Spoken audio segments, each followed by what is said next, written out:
Welcome back to another workout video.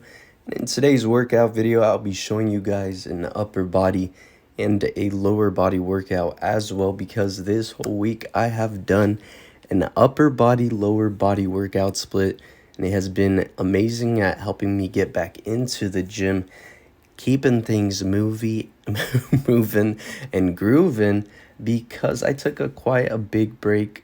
Not really super big, but I just haven't been on a consistent routine because I've been injured. But we are back at it yet again. We're going to start the upper body workout with a machine chest press to hit the chest, doing 3 sets of 20 reps. It is on the higher end, and I've been really appreciating the higher rep range lately because it feels good and I can train again the next day without having to take a big break. And I feel like that's kind of the point of working out for me, is to move my body and get those muscles swole in the process. And after doing the chest press to hit the chest, we're going to continue the chest pump with a assisted body weight dips. A movement I haven't done in a while that's actually great for building shoulder, chest, and tricep strength. So utilizing that within your regime is always a good thing. And then after hitting the chest, we're moving on to the biceps with a standing bicep easy bar curl. I like doing exercises standing when I can, just to get my core engaged and really keep things a bit and a tad more difficult than they need to be, so that we really push and go that extra mile when we're chasing the pump in the gym. And I really appreciate, I admire the upper body workout, because it feels really good to use all of these muscle groups together rather than just taxing out one muscle group at a time. I feel like this is a great way to really just build muscle mass and get it in a solid pump. So after the biceps, we're moving to the back. We're just going to keep it simple with one back exercise in the upper body workout. That is because your back is used a lot throughout a lot of movements. And personally, once I start doing 2 exercises for my back or more, my back starts to get cranky, and I know when it's getting cranky.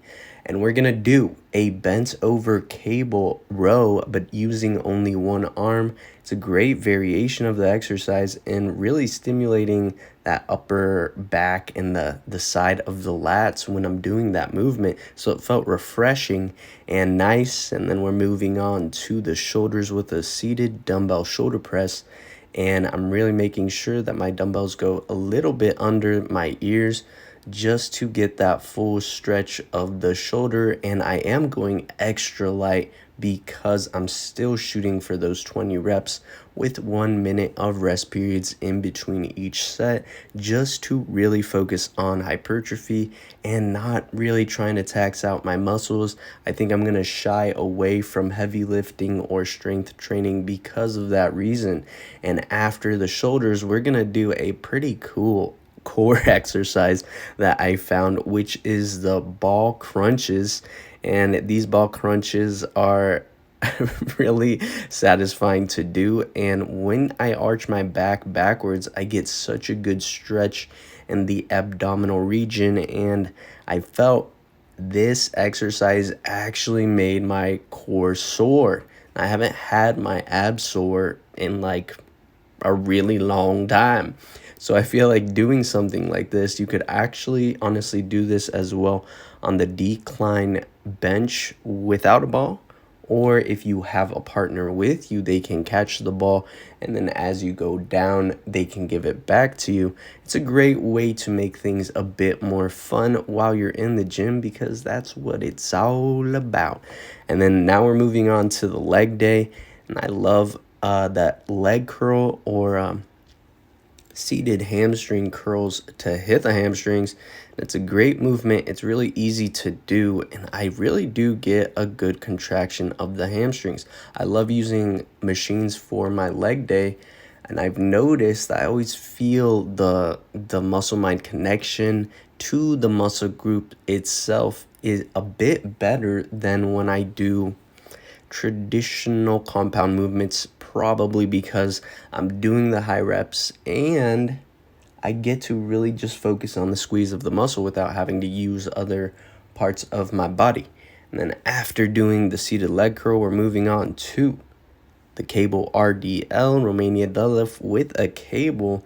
I actually really like this variation. And again, I just trained upper body before this, and using the cable RDLs, my upper back and my lats are actually engaged to help my body stabilize itself. You're going to engage your core as well. So when you go down hinging from the hips, you get that good stretch in your hammies and your glutes.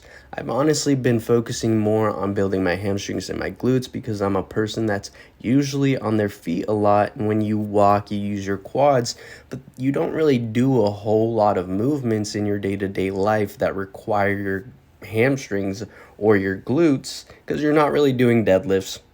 And now after the cable RDLs, we're moving on to the quads with a seated leg extension.